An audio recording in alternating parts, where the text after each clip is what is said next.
Fellow Mountaineers, you made it to another edition of the Trust the Beard podcast. I am your host, The Beard. I want to welcome in all old grads, young lads, and lasses to today's episode. It is a beautiful, chilly day in the Mountain State today, this Monday, November 24th, 2025, the week of Thanksgiving, one of my favorite holidays of the year. Today, no WVU sports, at least for this episode. What I am going to do is present to you and break down my own college football ranking system. So if you're interested in that kind of thing, if you like the numbers, the metrics, ratings, and all that, then this is the episode for you. So today, what I want to do is present this to you. I call it the Beard Rating Index. It's my own ranking system that I created. I would say maybe almost 10 years ago, maybe like 8 years ago, something like that. I've kind of been developing over the years, tweaking it here and there. And the whole goal of this is to get the most accurate depiction of who the best team is in the country, or at least the best 12 in this instance to make the playoffs. And eventually, I'm sure it's going to be 16.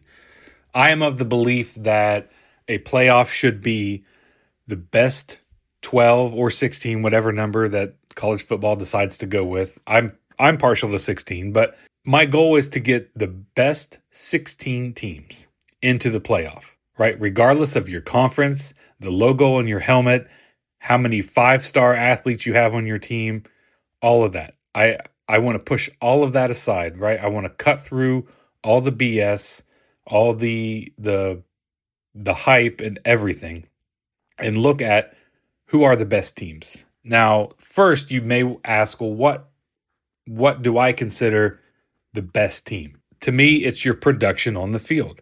That's it. That's all that matters, right? I don't care what your team did last year.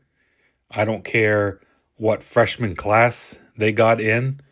It's how well has your team performed on the field, regardless of conference. Now, strength of schedule does play a part in this, as it should, right? You know, a 10-0 SEC team and a 10-0 Sun Belt team aren't exactly the exact same.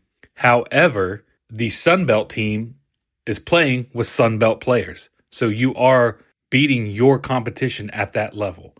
And certainly I believe those teams deserve a chance at something greater. And you can argue that a 9-3 SEC team deserves it over an undefeated Sun Belt team. But you know what? That 9-3 SEC team is dealing with an SEC roster. So, you know, you're loading up your roster to compete against the people on the same level as you. And 9-3 doesn't cut it. And the same thing with Sun Belt. And we'll take JMU, for instance, right? They have a Sun Belt roster. They're competing with other teams of the same caliber, and they're dominating them. So to me, they are a good team and one that would deserve a playoff, right? A great team doesn't mean the most talented, doesn't mean you have the most 5 stars, because we've seen a lot of teams, and I pick on the SEC because, right, they're supposed to be heralded as the best conference. Mississippi State, Kentucky, Florida, South Carolina, those are bad teams. Despite having all that quote-unquote SEC talent, they're bad teams.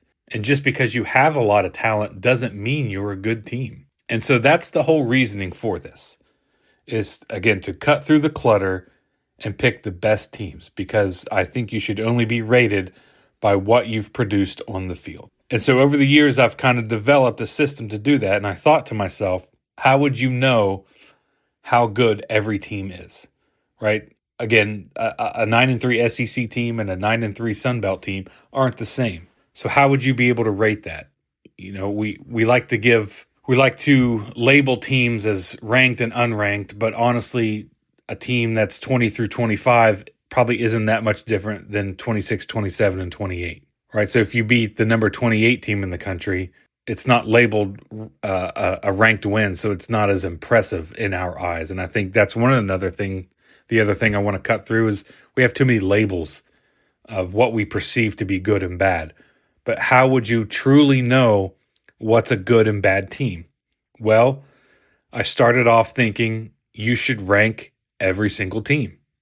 So right now we have 136 FBS teams in college football. You should rank every team 1 through 136. So that 9-3 SEC team may be rated 30, but that 9-3 Sun Belt team may be rated 56. So then the SEC team is 16, ranks higher than the Sun Belt team, right? There's a number that quantifies how good or how bad a team is. Okay, so how do you go about doing that? How do you rank all the teams?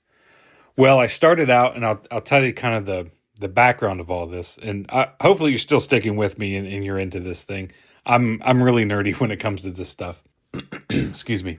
So I started out. I had a formula for ranking teams in the preseason, and it did well, but then we got into the NIL transfer, and I quickly noted that obviously I rated teams on returning production and what they added in recruitment. Then you soon find out that some of these ratings on these players are they're very objective, or I'm sorry, they're very subjective, right? You've seen players that's a 5-star, they commit to a school that might be not a 5-star caliber school, then all of a sudden their rating drops. It's like, well, they must not be that good if they didn't go to Alabama or Ohio State and they went to West Virginia, which is not true.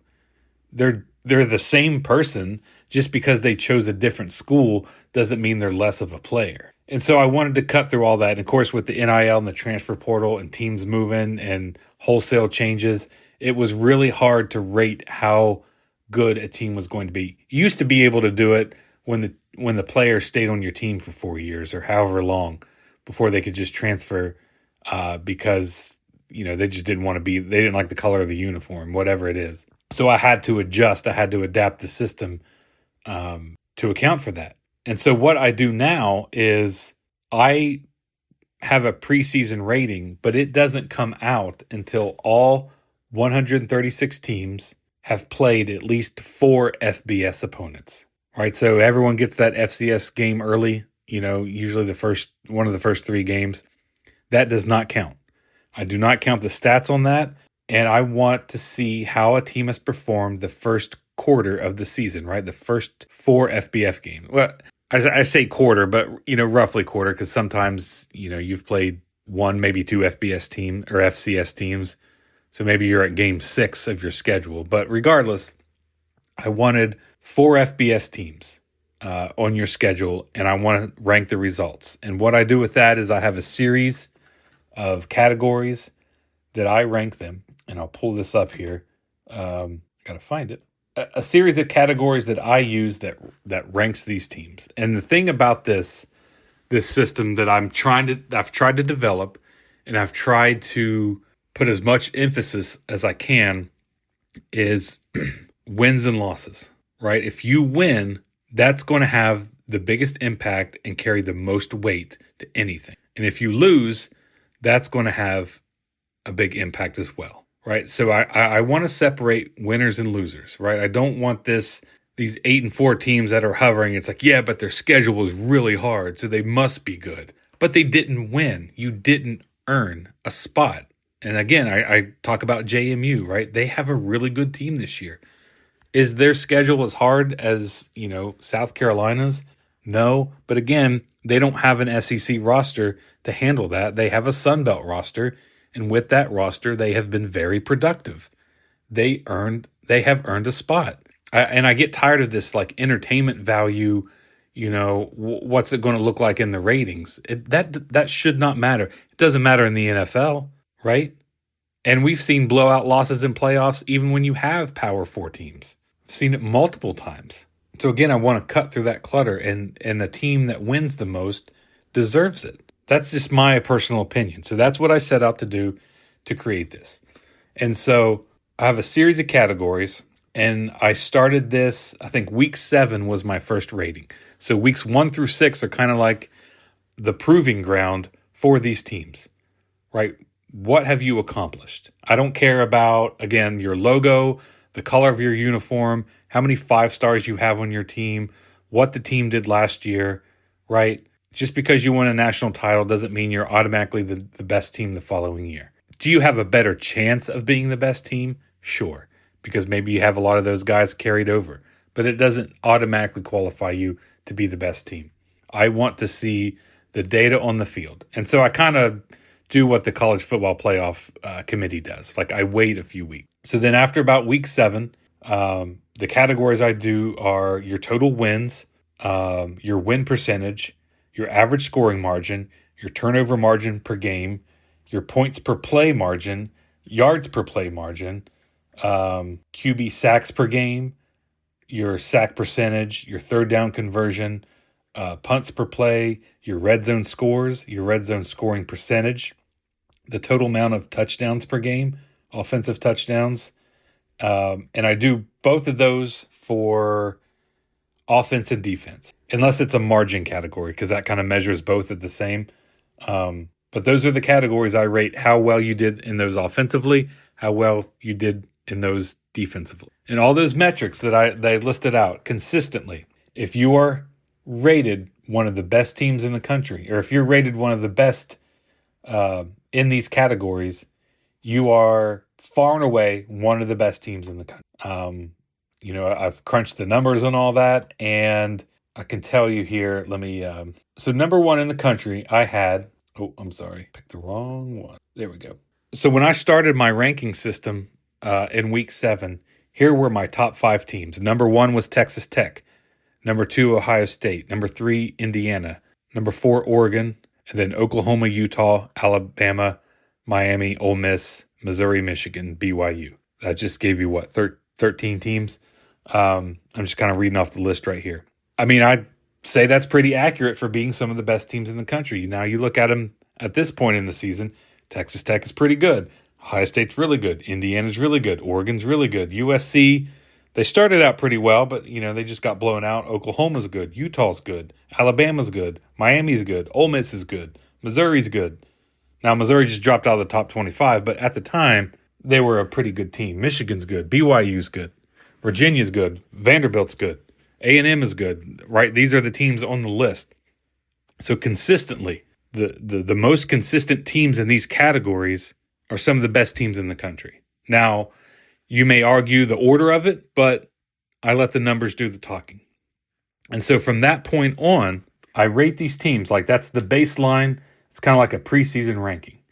So that's my baseline of where these teams get their rankings from. Now, moving forward, I have a formula that I use. And so I have Indiana right now as the number 1 team in the country. Well, I should say after last week. I have not updated for this past weekend's games. That's something, it takes a long time to do. It takes quite a few hours to process all those numbers.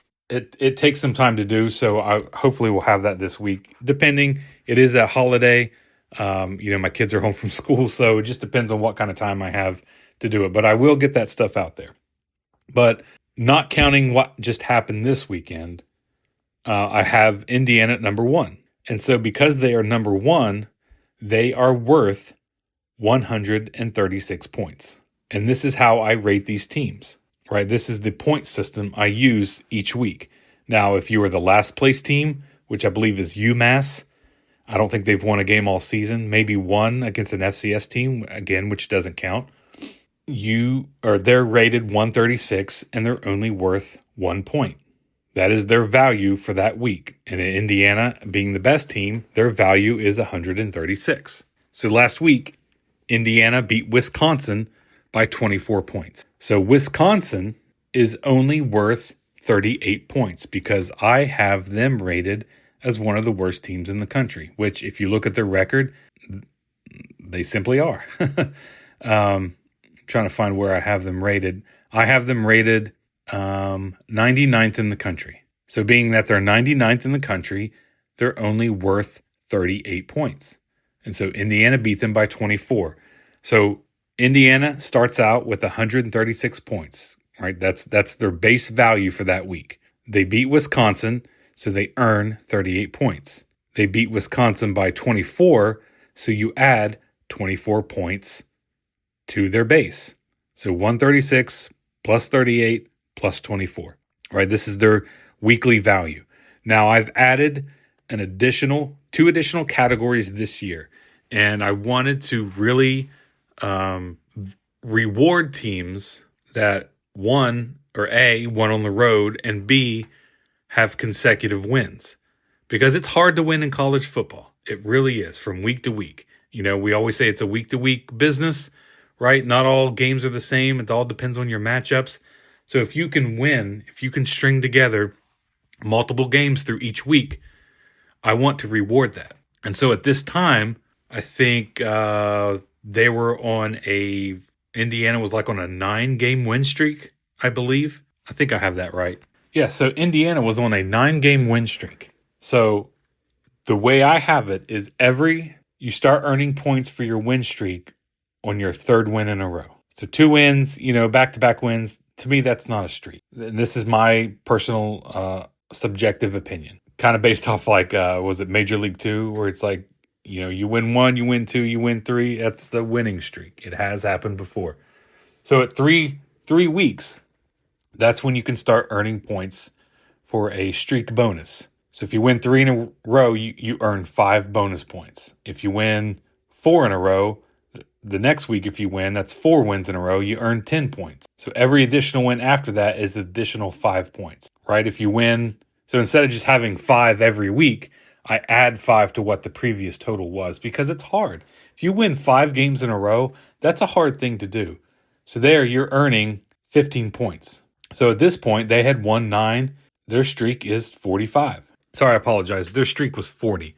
And I have some rules about that. Now, on the flip side, a team that loses multiple games in a row, 3, 4, 5, 6, you get penalized those many, right? Because if you're losing 5 games in a row, you're not a good team. And so you should sink further and further down the list as fast as possible, right? And again, this goes back to separating winners and losers, separating teams that produce on the field against teams that don't. So you may go 6-6 and you think, well, 6-6, you're probably middle of the pack. Well, not necessarily, because if you're winning, losing, you're not actually gaining any momentum. And so that kind of hinders you to teams that maybe, a team that started out 0-6 and finishes 6-6 will probably finish higher because they got on a streak and earned points. A team that wins 6 in a row to close the season is better than a team that's, wins 2, loses 2, back and forth like that. You're inconsistent.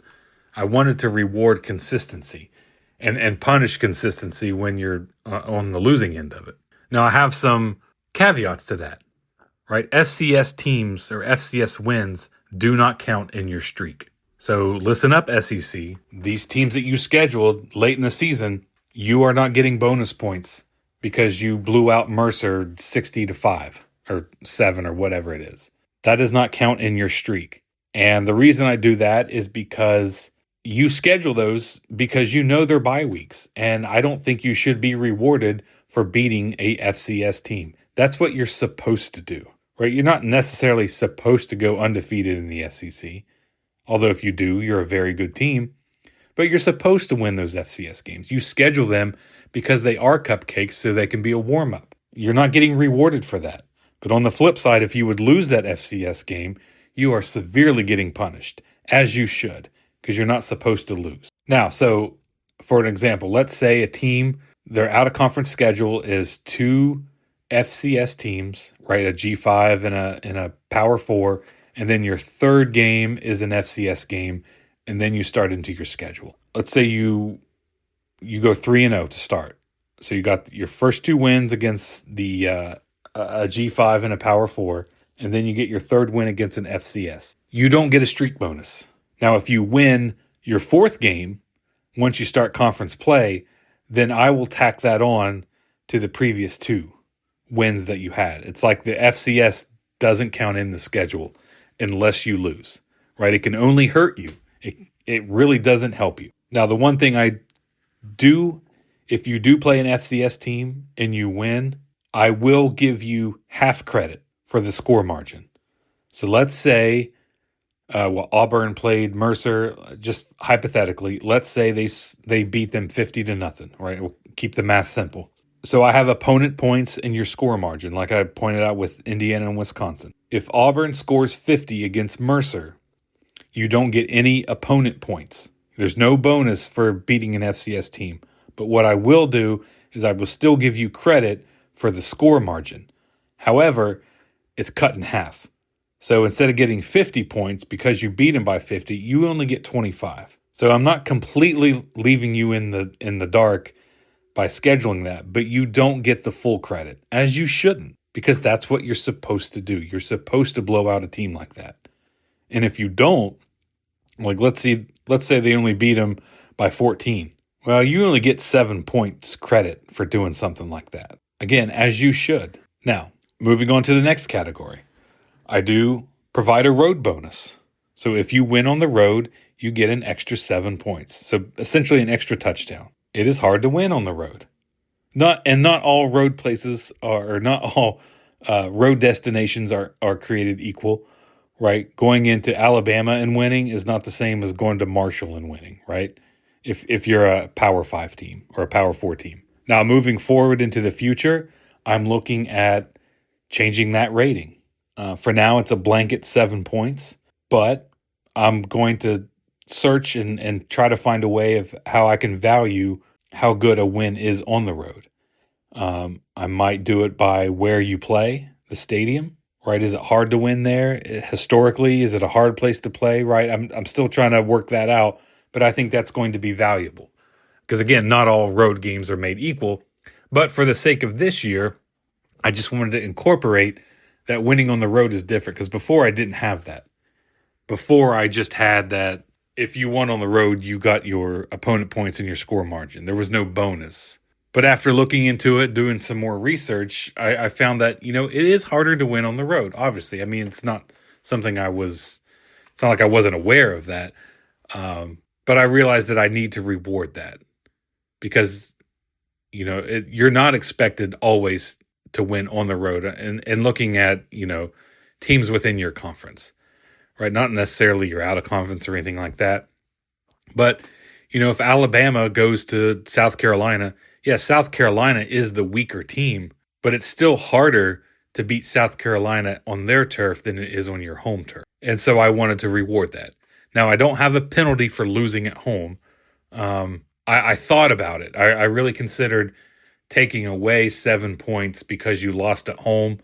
But I also thought that's not very fair if you are hosting a team that's really, really good, right? Your home advantage doesn't necessarily outweigh the team's talent level.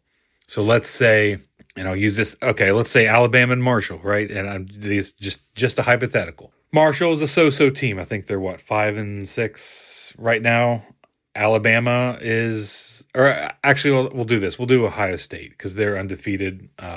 Clearly, a lot of people have it at number 1. I have them at number 5. We'll get into that later.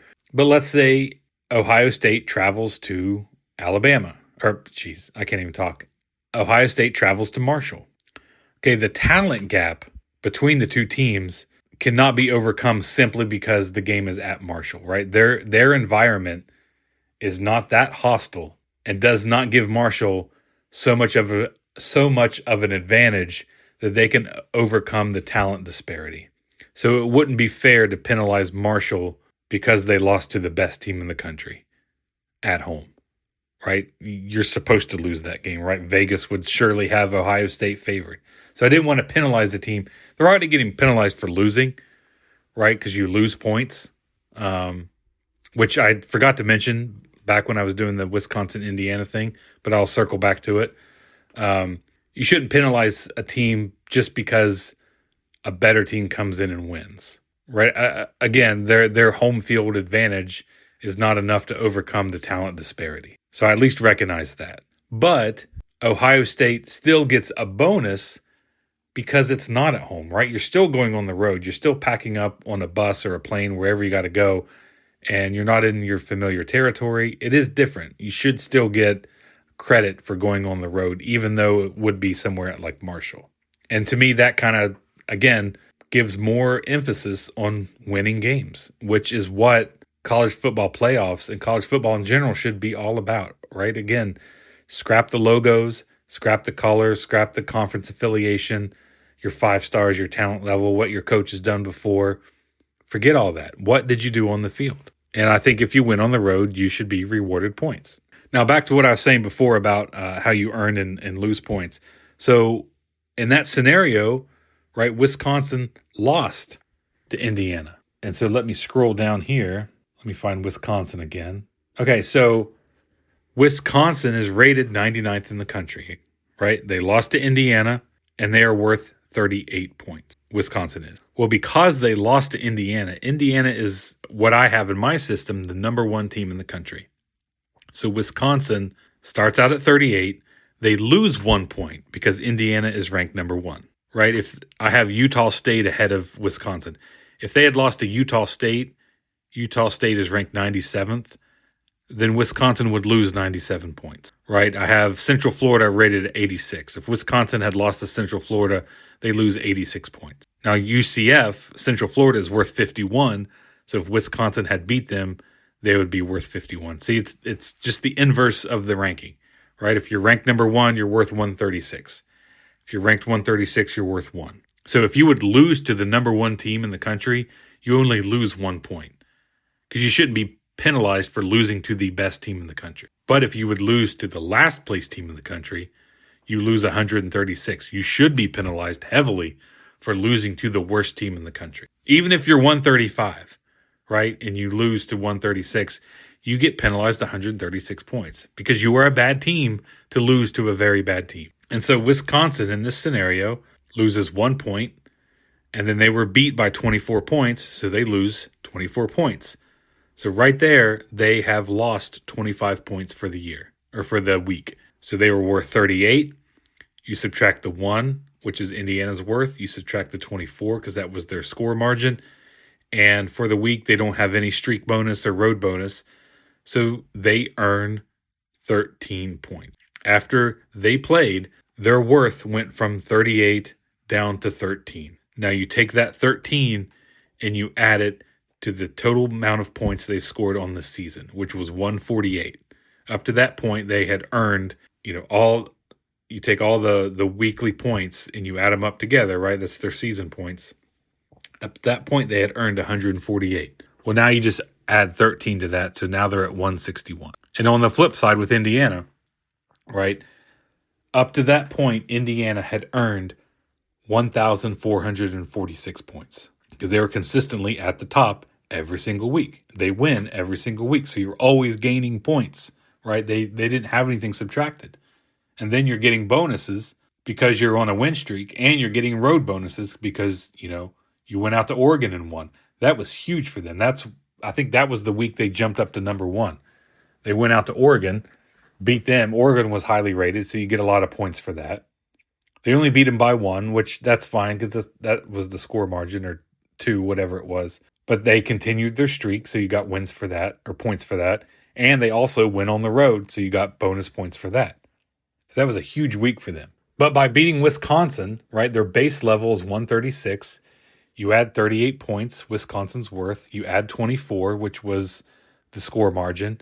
You add the bonus streak of 40 because you now have won 9 games in a row. It wasn't a road game, so you don't get the bonus. But for that week, Indiana earned 238 points. You add that to their total of 1,446 on the season, and they now have 1,684. And again, that puts them at number one. They have earned the most season points. So that's how this system works week to week. And I like to think of it as a race, right? Think of NASCAR, right? You get to that cup championship. You don't always have to be the best racer or the best driver to win or to get into the playoff. But you have to be one of the most consistent, right? If you came in second every week, you might end up the number one seed because you are consistently scoring a high level, or you're consistently scoring a high number of points, right? Somebody could be number one twice, but the rest of the week they're like 10 or 11. Well, you kind of take that average, right? It fluctuates. So they may not be earning enough points to be number one, even though they finished number one in like 2 or 3 races through the season. But if somebody finished second every single week, you are very consistent. And that's also what I want to reward too, is consistency. I want teams that are consistently winning to be rewarded. And this goes against everything that college football is right now, right? Miami is sitting up there as a potential playoff team. And you know where I have Miami? This is not counting their recent win against Virginia Tech. I have Miami 31st in the country, right? This is this past weekend, right? Before going into the Virginia Tech game, I had Miami at 31 in the country. Why is that?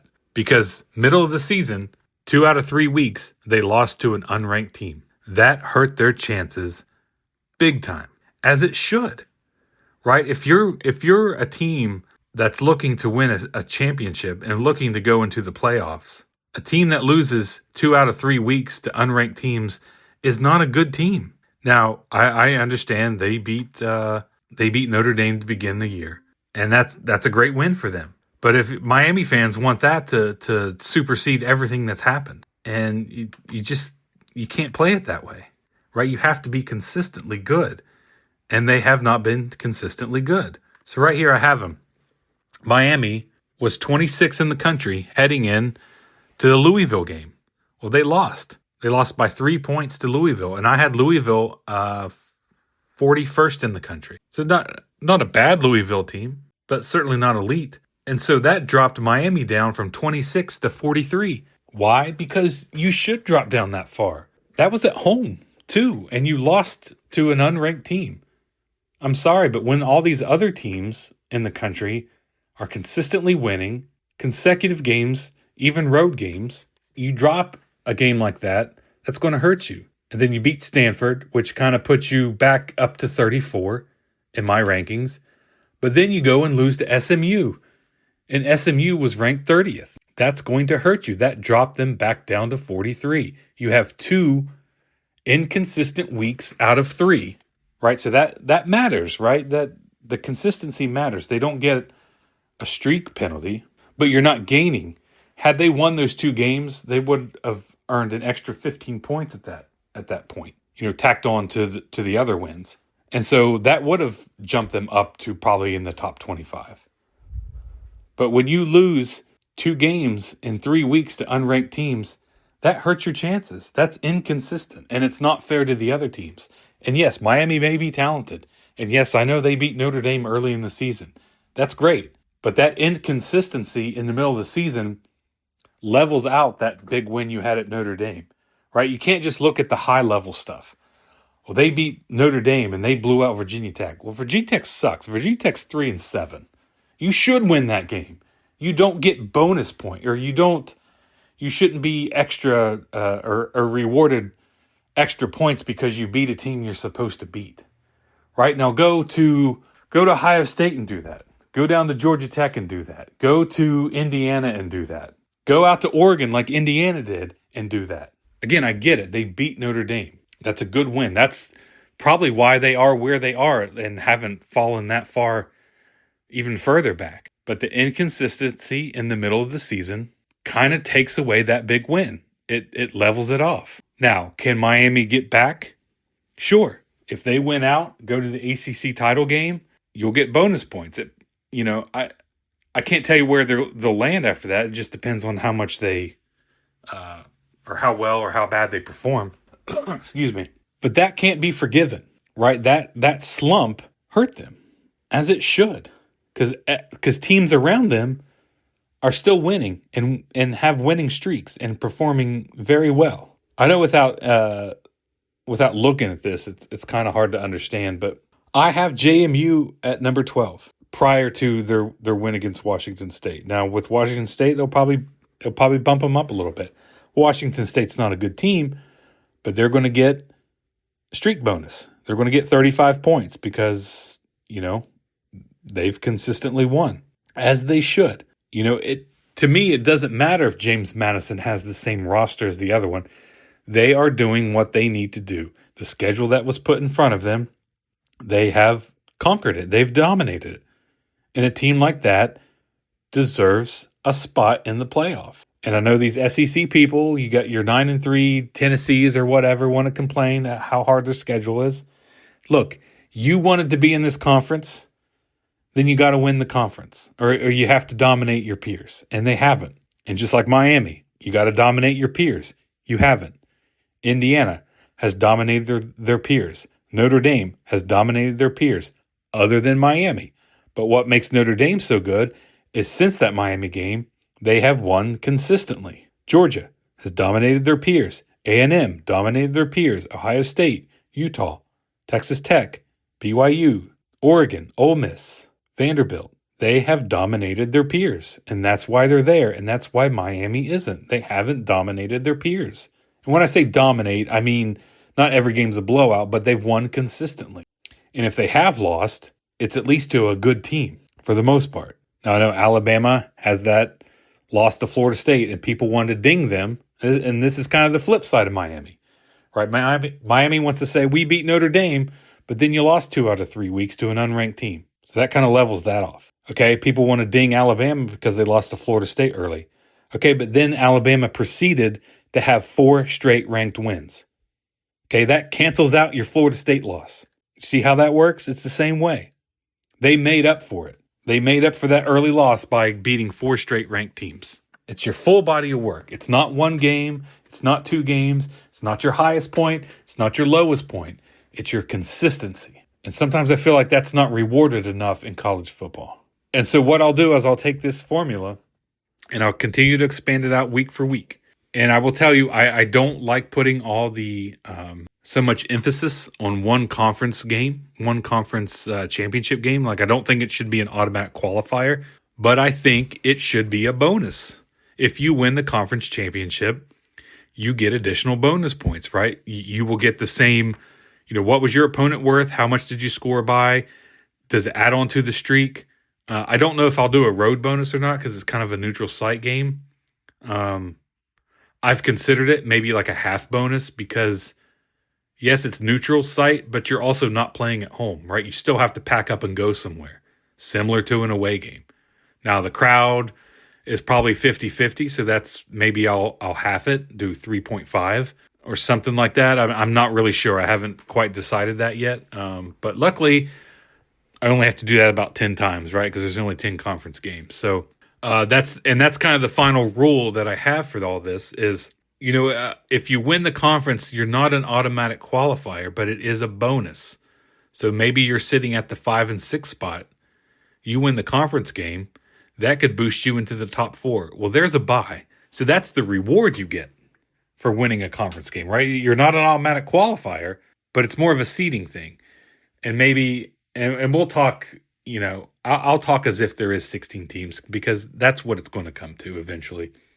Let's say you're on the bubble. Let's say you're 17 or 18, right? Let's say you're a Miami. You've reached that point. Let's say you make the ACC title and win. Well, that if you're sitting at 17 and 18, right? All these other teams are I don't say in limbo, but they're on a bye, right? You don't get to earn any more points if you're played your full schedule. You're not in a conference. Your time is done. Let's say you've scored 1,600 points on the year. You don't get to earn any more if we're talking about playoffs, right?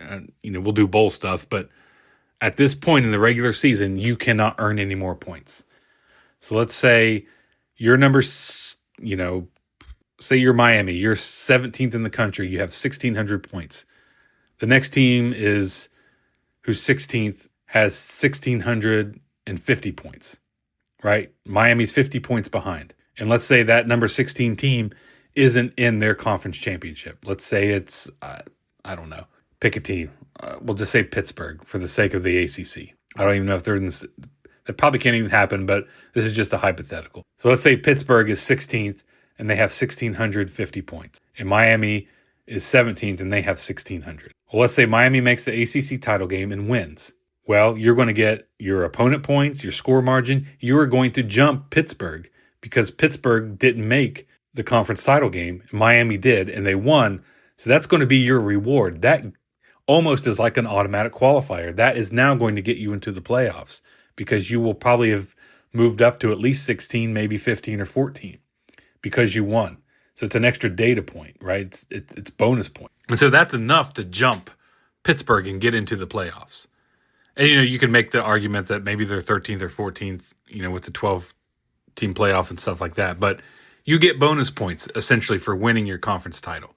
Now, the one thing that's different is if you make the, sorry, it got interrupted there. So that's kind of how this goes. Like if you win your conference, it's kind of like a bonus, right? But if you get to your conference championship and lose, you don't lose anything, right? I'm not going to punish you, like, so you don't get the subtraction of your opponent's, worth and subtraction of the score margin and all that stuff. You're just kind of in limbo, right? What you've scored up to that point is going to be what you scored. Again, like I said, I'm not going to punish you for making the conference title game because that's a bonus, right? And so it wouldn't be fair because eventually, or if you actually lost the championship game, and I did count that as like a regular season game, then you're being punished, and you might. So take the scenario where Miami's on the fringe. Let's say they were in the playoff. Let's say they were number 12 and they lost the championship game.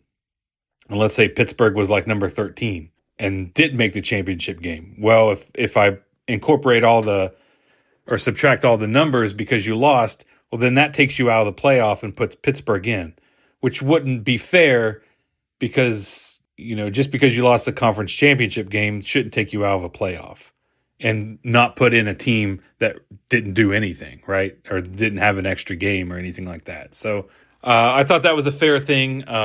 That's really kind of about it as far as the rules, as far as how I measure wins and losses. But again, the thing I wanted to do is I wanted to strip away the bias, right? How do you perform on the field? And I don't do...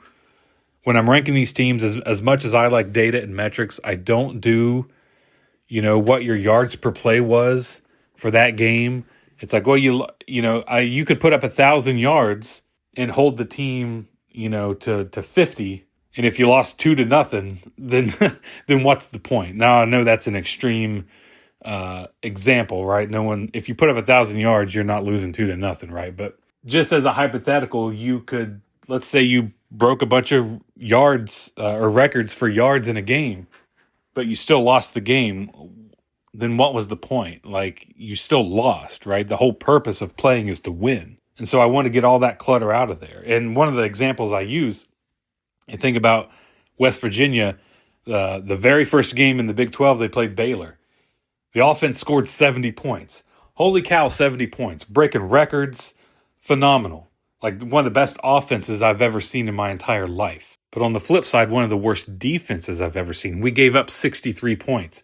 So our score margin was only 7. Yeah, that's great. We scored 70 points and we put up all these yards and numbers, but you still only won by 7. And look at Baylor on the flip side. Baylor put up all kinds of yards. I'm not sure. I think they end up with like over 500 in that game, but you still lost. So what was the point? Right, I would rather have the record for the least amount of yards in a game, but still win. Right, it's still a W. That's more important than. Now moving forward, you can't continue to win games that way. But just in a nutshell, I would rather have W's than break records with yards. Right, and so that's kind of where that concept comes from. Is I wanted to get through all that clutter. Now I use that data to get preseason, right? Because I want to see how well teams are performing. But once I get into the ratings, the weekly ratings during the regular season, I don't do those stats because at that point it's about winning and losing. It's not just about your yards. Now I've considered incorporating that into the regular season, maybe moving forward, like having a ranking system. But it's going to be complicated. I would need multiple hands to help me because I'd have to calculate stats for every single team. Right now, it's enough just doing the points and the bonuses. So adding on to that would certainly be it would be a tall task. And so I hope all that makes sense. I don't know that it does, but I just want to give you guys an idea of how I've thought this through. But moving forward, there's one thing I want to do, one thing I have to work on, and that's how to handle bye weeks. Now, this year, what I've done is you just don't score any points. Now you have your worth for the week. So let's say Indiana, right? They're ranked number 1. They're worth 136 points. Let's say they have a bye week. They don't play anybody. They still earn the 136 points, right? Nothing gets taken away. Nothing gets added to it because they didn't play. That's the fairest way I could think of it at the time, because, I didn't want to give you nothing because it's not fair, but at least keeping your worth is something, so you're not completely dropping out, or you're not falling by all these ranks because teams that are winning pass you, and it's not your fault that they're passing you because you didn't play, right? You had a bye week. And for instance, a lot of the season I had Ohio State out of the top 5, which a lot of people have them as the number 1 team in the country. And the reason I had them out of the top 5 is because early on when I did the regular season stuff, they had a bye week. And so I think I had them at number 2 behind Indiana, and then they had a bye week, and then all of a sudden they dropped down to number 8. And I understand that's not fair. And I could go back and recalculate everything, but it was a lot. I was like, well, let me stay this path, right? Because if they continue to win and they go undefeated and win the Big Ten, they will surely be in the top 4, 100%. I have them at 5 right now without their win this past week. So if they continue to win, yes, they will eventually move up. They will work their way up. And that's another thing I want people to understand is this is a week-to-week thing. Just because I have Indiana at number 1 all season doesn't mean they're going to end up number 1, right? They may stumble somewhere, and then they'll drop back, right? Because I have Miami at, 30-some. They still have a chance to make their way up the rankings, right? And it's not what have you done for me lately. It's what have you done all season. What have you done consistently? You can have 2 losses, but if those 2 losses are spaced out, then you're going to do a lot better than if they're back-to-back, right? Back-to-back's going to hurt. It's going to hurt you worse than if they're spaced out. And I think that speaks to the consistency of the team. Like, where's your mental state, right? Are you going to let that 1 loss lead to 2 losses? And if it happens, then you're going to drop. But if you're able to overcome that loss and, string another 5 or 6 wins and then have a loss, it doesn't hurt you as bad. And I think that's fairly accurate for how it should be. Right? Again, I go back to the 6-6 teams. If you start out 0-6 and then win 6 in a row, you'll probably end up higher than a team that went back and forth all season, because you're going to get those bonus points for being consistent, because it's hard to string wins together. And so I thought of a system with these buys of, if you have a buy, then you are locked in at that spot where, let's say Ohio State was number 2 and they had a bye. Then for the next week, they're locked in at number 2. Nobody can pass them, even if they have more points.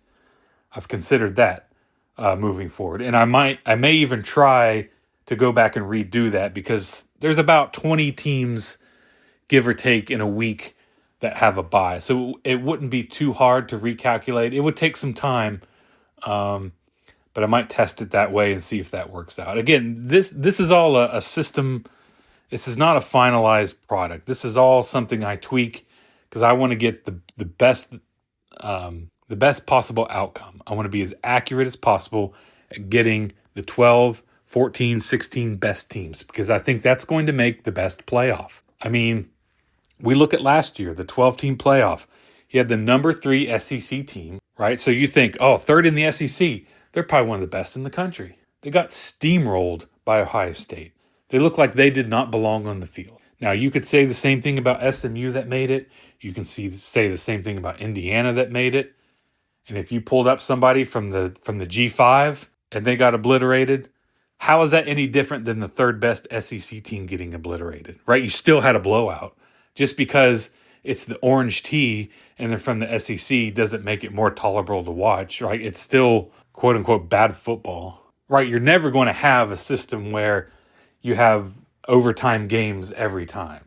Like, it's just not going to happen. There's just too much disparity in college football. But what you can do is have the most accurate measure of how good each team is, despite their conference, despite their record. And so with that, my plan is to kind of go back, or at least what I would like to see, is to go back to that BC era.